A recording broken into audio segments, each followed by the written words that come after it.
been gone for a minute, now I'm back with the jump on. Girl, let me relax before I be back with a copyright strike. It's early in the morning, and so I'm not drinking a cocktail. I am having coffee. Wish it was a cocktail, but...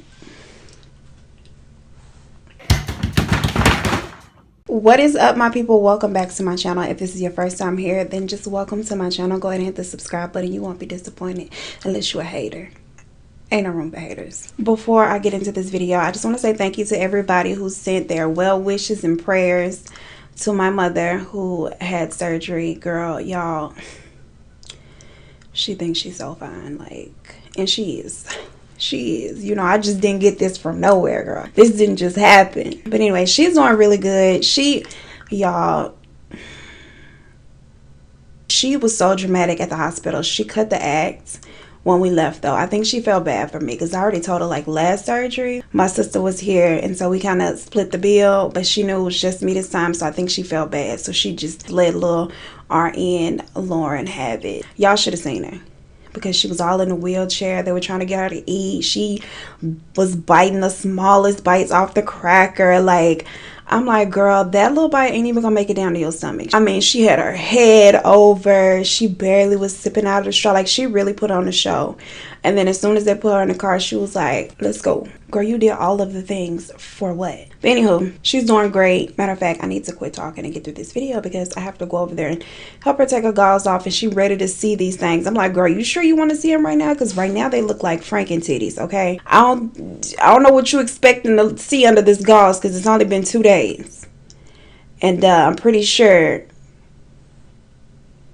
it ain't cute. But they say she could take her gauze off today, and I know she a little sour because she ain't been able to shower. Bars. So let me just get into the video so I can get over there and help my girl out. Today's video is about a guy by the name of Donald Gaskins, aka Peewee. Donald Gaskins was born in South Carolina, March 13th, 1933. He was a Pisces. Pisces, he's your man's, okay? Don't be in the comments saying we ain't claiming him. Y'all got to. Y'all got to. I'm so sorry about it, but he's your boy. Y'all look at this pimple on my... Look at this pimple. And also, don't be in the comments trying to tell me that I got a pimple. This is my special guest. I know she's here. Like, you have to know that I saw her before you saw her. Because y'all likes to try it. Y'all likes to try it. Be like, oh my god, I just wanted to pop your pimple the whole time. And I'm like, girl, I'm pretty sure there's a failing area of your life that could use that attention. As a child, Donald was very much neglected. Yes, I'm putting setting powder on my face first. Like I said, he was very much neglected. When he was just 1 year old, he swallowed a bottle of kerosene. And obviously he didn't die. There wouldn't be a story to tell. But it did cause him to have convulsions until he was 3 years old. So he got lucky. Lucky with at least that little part of his life. Rest of the stuff I really wouldn't characterize as luck. Violence and ridicule pretty much followed him from his home life to school. When he was at the house, his stepfather would often beat him and ridicule him. And then the kids at school, they would tease him real bad, talk shit to him. They just really gave him a hard time. He was teased mostly because of his size. He had an extremely small frame, and so he was given the nickname Peewee at a very early age, and that's literally all anybody ever called him. That's what everybody called him at home and at school. At age 11, he quit school, and this is my thing. Well, he was neglected. I guess that's the difference. Because I'm like, at age 11, I didn't even have the option of getting up and saying I'm not going to school that day, let alone ever again. But this was an option for little old Peewee. I know some of y'all were so afraid when you saw me putting the setting powder on first. Y'all were probably like, girl, what are you doing? No, don't do it. But look how smooth that application is. It's literally a thing. But look how smooth and flawless that finish is. Can you see? Like, I got this. Relax. Like I said, at 11, he decides he was done with school, right? And then somebody gave him a job helping them work on cars down at a local garage. So that's what he was doing. Trapping, trying to make shit happen. Now, there he met two other little boys around the same age named Denny and Marsh. And they had also quit school, because apparently this was a thing. The three teamed up and they named themselves the Trouble Trio. And that was the crew. The trio burglarized homes, stole money. They would use the money to pick up prostitutes. Like, I don't know if prostitutes ID check or not, but it's kind of like, if they 11, you gotta know they underage, my girl. Like, prostitutes probably really should ID. But then again, how you gonna ID when prostitution is illegal? This one ain't no damn pimp, because I don't know the rules of the streets. Now, the Trouble Trio will also take other little boys and gang rape them and threaten the boys so they would not go to the police. A lot of the neighborhood kids, they were terrified of the Trouble Trio. They had a pretty bad reputation. Apparently, their parents didn't give a damn about what they did, because I would have grabbed my little kid and whooped his. One day, the trio gang rapes Marsh's younger sister, yes, Marsh included, and they're actually caught in the act of doing so. Now, for punishment, the parents just beat the boys until they bled, and then that was just the extent of their punishment. Now, let me tell you something. Let me come home to my child and his friends assaulting my daughter. One of four things would happen. I would have a mugshot like this, like this, or like this. Somebody gonna have to die. Shortly after this, Danny and Marsh's families both moved away. Pee-wee's family, you know, they really didn't give a fuck about him anyway or what he was doing. So they stayed there, and he continued to burglarize homes by himself. Now, in 1946, when he was just 3 years old, 13 years old, he was burglarizing a home of a girl he knew from around the neighborhood. She came home while he was in the act, and she had the right idea because she hit his ass with an axe. But unfortunately, he overpowered her, took the axe from her. He hit her in the head and the leg and fled the scene.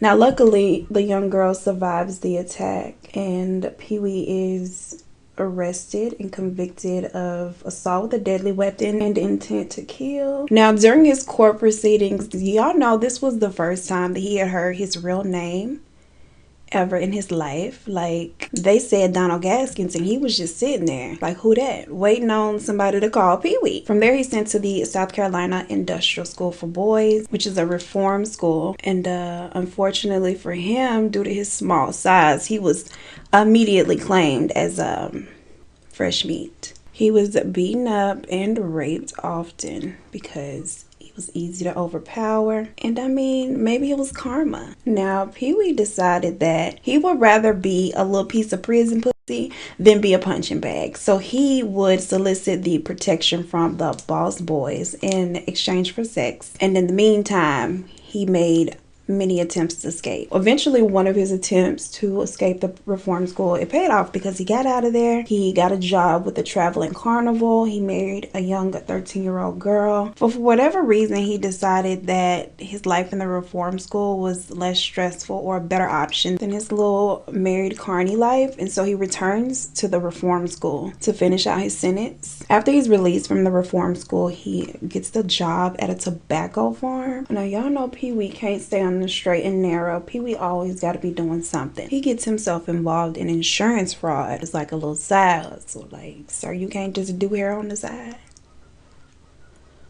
like the rest of us. He began collaborating with other local farm owners to burn their barns down for a fee. So, you know, they would hire him to set their farm ablaze when they weren't making money, and then they would make an insurance claim and then break him off a piece. I hope y'all can't hear those geese outside, because when I say they really out there turning up. Now, word traveled pretty quickly that he was out here helping people burn down their barns for insurance money. When his employer's daughter questioned him about his involvement in the local barn fires to see if it was true, Pee-wee panics and splits the girl's skull with the hammer that he had in hand already. Fortunately, it did not kill her, but he did get 5 years in prison, just 5, for another assault with a deadly weapon and attempted murder. Now, y'all know how things go for little Pee-wee in prison.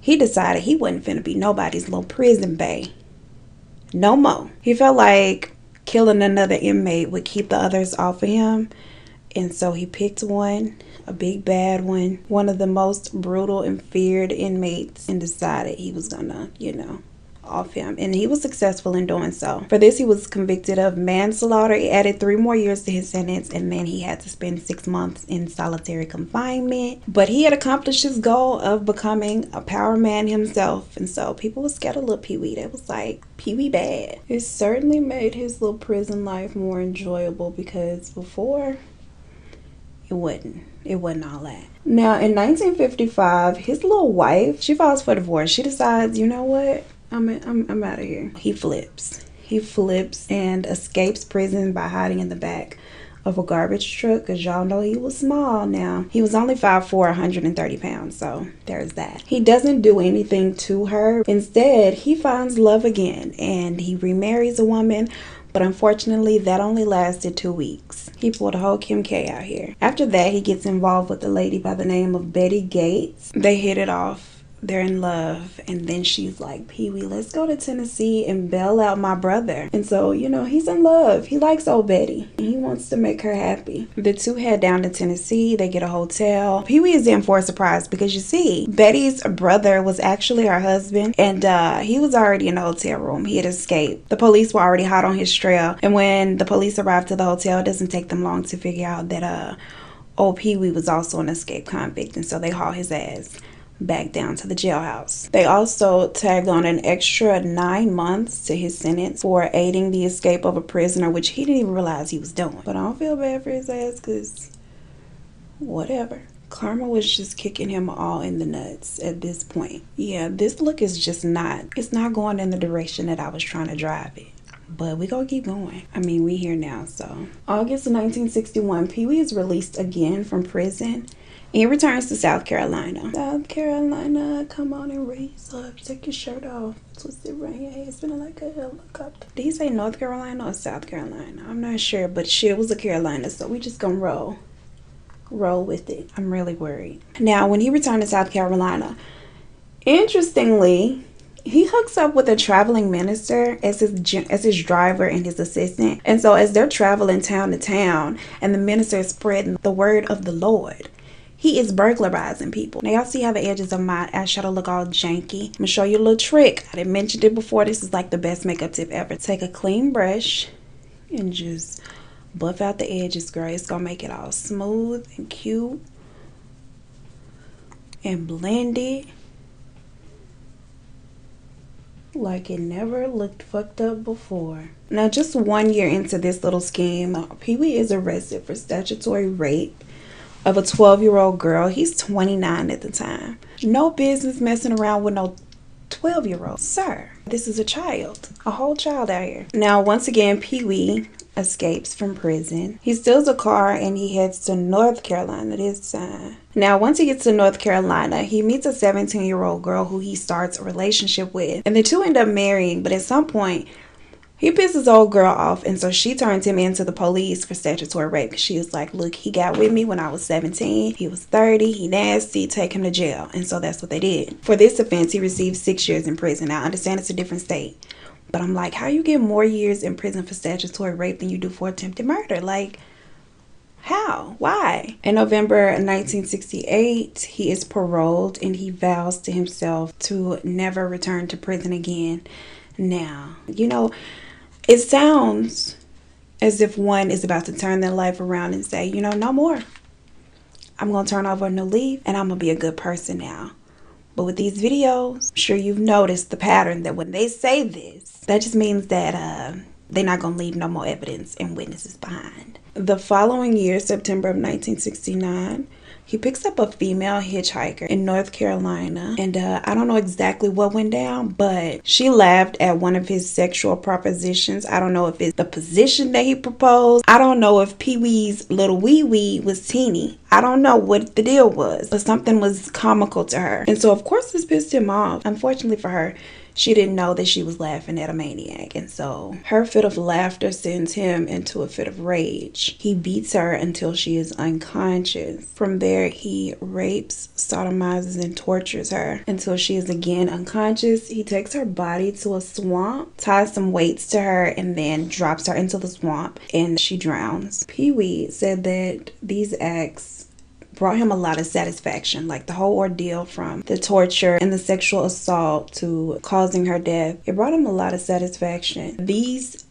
feelings of satisfaction became his driving force in life. You couldn't do nothing else though. Like, there is plenty of other things you could have been doing out here. Peewee decided that he wanted to treat the art of torture like a hobby, and so he made it a goal to master the skill of torture. He did not want his victims to die quickly. He wanted to keep them alive as long as possible, while he just did some real sick, weird shit, right? He preferred female victims, but he did not pass up the opportunity when it presented itself in the form of a male victim. I really want to put a really light blue on my lid, and I'm afraid, but this is a safe place, and so I'm gonna try. We're gonna try it out and see how it happens, and if it look ugly, hey, I've looked worse, so whatever. By 1975, Peewee had found 80 young men and women along the highways of North Carolina and killed them. His MO was the same for most of the victims, which involved him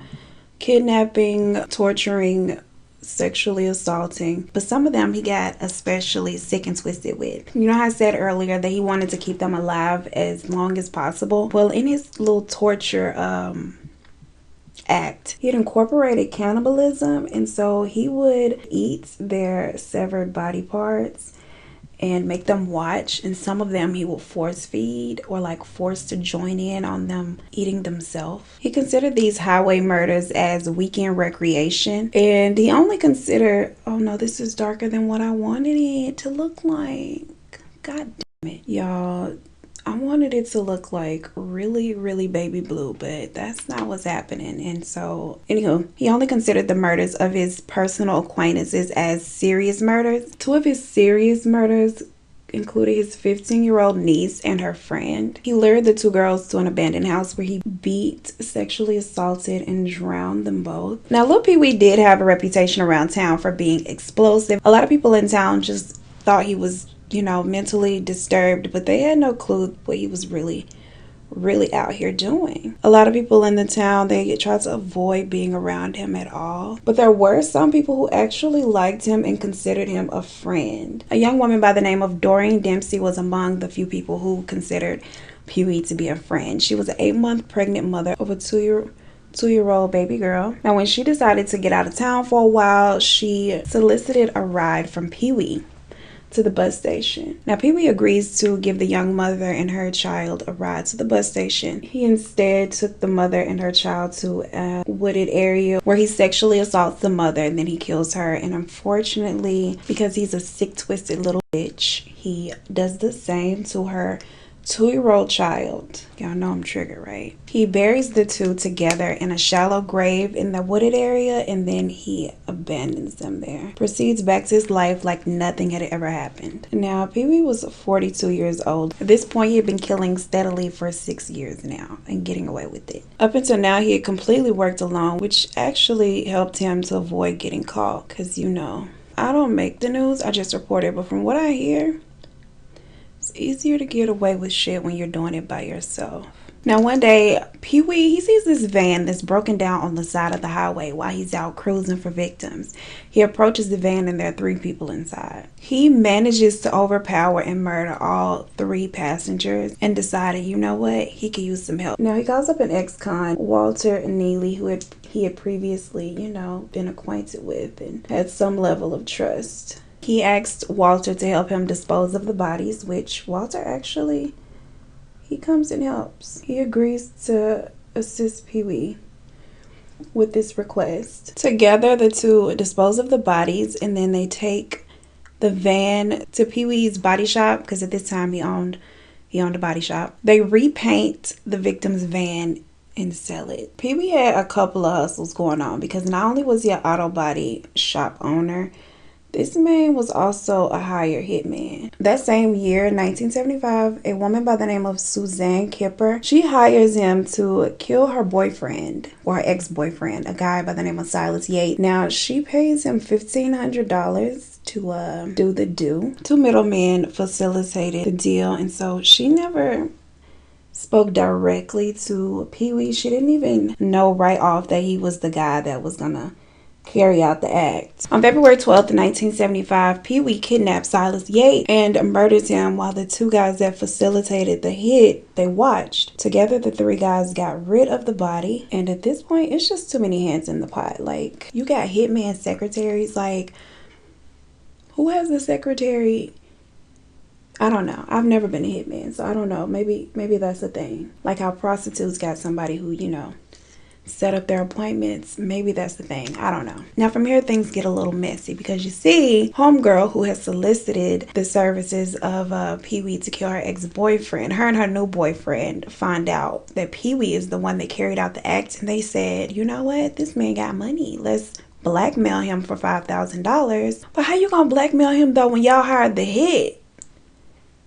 I don't understand. See, people just be doing too much. Nevertheless, Peewee set up a meeting with the two. He said, I got y'all's money in cash. Just meet me here. They meet him there. They're ready to collect. And unfortunately, he kills them both. I don't know what the fuck they thought was going to happen, but apparently they didn't expect that. Like, girl, he's a hitman.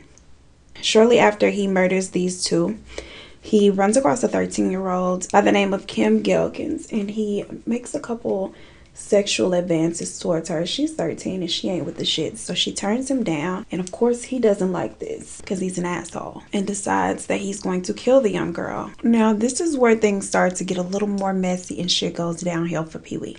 Two men, they decide they were going to rob his auto body shop. Now they're successful in getting away with some of his cash, but he finds out who they are, and then he goes and he murders them both. Once again, he solicits the help of Walter Neely, the ex-con who helped him get rid of the three in the van, and Walter helps him to dispose of the bodies yet again. Now once the two get to the burial site, Peewee, he starts to brag because at this point he had a whole cemetery, a whole private cemetery for all of his victims. And so he's showing it to Walter and he's just like bragging, showing him around like that shit is something to be proud of. Now, meanwhile, the police were already zeroing in on Peewee as a suspect for 13-year-old Kim Gaskins for her murder, the young lady who had rejected him. They come up with enough evidence to obtain a search warrant for his home, and there they find some articles of the young girl's clothing, and so they arrest his ass, and then they scoop up Walter Neely as well. Now Walter cracks under pressure during the interrogation. He tells investigators all about the cemetery that Peewee has shown him, and so they go out there and they just like, girl. On April 27, 1976, Peewee and Walter were both charged with 8 counts of murder. Peewee was sentenced to death in an attempt to evade the death penalty or get it reduced. He confesses to 7 more murders, but it still didn't work out for him. Now, he did get lucky though, because in November that same year, the Supreme Court, they ruled that the death penalty was unconstitutional. So his death sentence was converted to life, and he just got 7 consecutive life sentences. So homegirl was never getting out anyway, but he didn't want to be killed by the people. 2 years after that though, the death penalty was reinstated. Now at this point, they couldn't go back and like switch it back. So he was still good, but he messed himself over because in prison, he was still operating as a hitman. He was still killing folks for pay. Rudolph Tyner was in prison for killing 2 people. A son of one of the victims was frustrated that Rudolph would remain on death row for years before he was executed. So he paid Peewee to expedite his death sentence, okay? He was like, nah, just go and get him out of here now. Peewee's little ass constructed a bomb, slid it into the cell, and literally blew the man up. Blew the man to smithereens. After this, he was sentenced to death for a second and final time. Now, he began confessing to more murders to try to evade the electric chair, and that didn't work. In all, he had confessed to over 100 murders, and he did not want them to execute him. On the day of his execution, he slit his own wrist in an attempt to evade the electric chair. He did not want to be fried, girl. He did not want to be fried, died, and laid to the side. He said no ma'am. But unfortunately for him, that didn't work either. Like, he was just a failure. Just a failure all around. They stitched up his wrist. Peewee was placed in that electric chair with his little stitched up wrist, baby. And they pulled the lever and sent that girl straight to hell. He was pronounced dead by electrocution, September 6, 1991. Alright, so that is it for this video. Thank you so much for watching. Y'all, I had a complete different vision for this look when I sat down. And this ain't nothing like it, but we here now. It turned out alright, so I'm not mad. We are at 20K. I cannot believe it. Like, I'm just like, when I say it, it don't even seem real. Thank you guys so much for watching and supporting me, and your love and comments down below. I will see you in the next one. Don't forget to hit the like button, subscribe, share, comment down below. Let me know your thoughts, and I will see you in the next one. Peace.